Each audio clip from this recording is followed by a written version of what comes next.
Good morning! Tayo magluluto na rin ng ating ulam. Tanghali na pala, hindi pa ako nagagahan. Yan. Gisa na lang tayo ng bawang at sibuyas para sa ating ulam. Magluluto ako ng Mickey.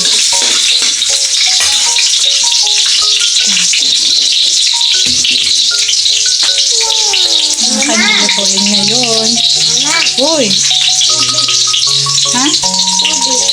Tubig. Sandali. Sandali lang, bebe.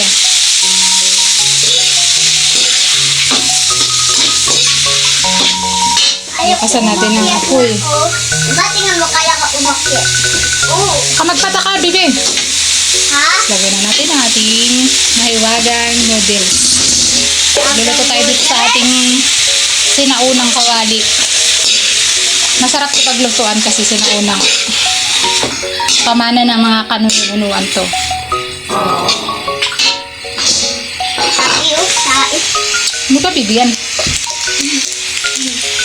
Sisip ng tao. Ano sisip-sip ng tayo?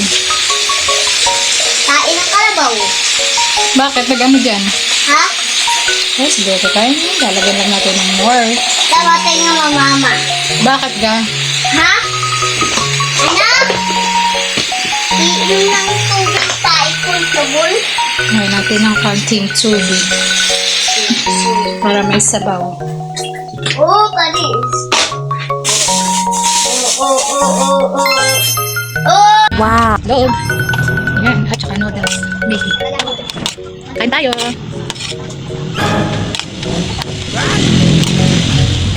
Ano lang muli ang nilagay ko dito, tsaka ilog. Binili namin ito sa bayan ng isang araw. Ang Mickey. Panaluto, hindi ko nalilingilan. Bibilisan na akong luto ng ulam. Kaya lang, kaunti, kulang sa amin. Kaya luto na ako. Sabi mo nga, kaya kayo. Kain na daw kayo, sabi ng aking binsong makulit.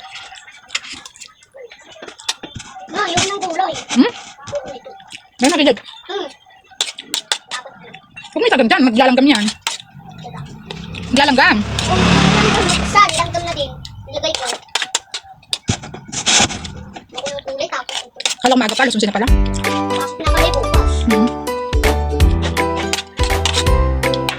Pinindol ko yung aking bunso sa daycare. Gusto mo pumasok.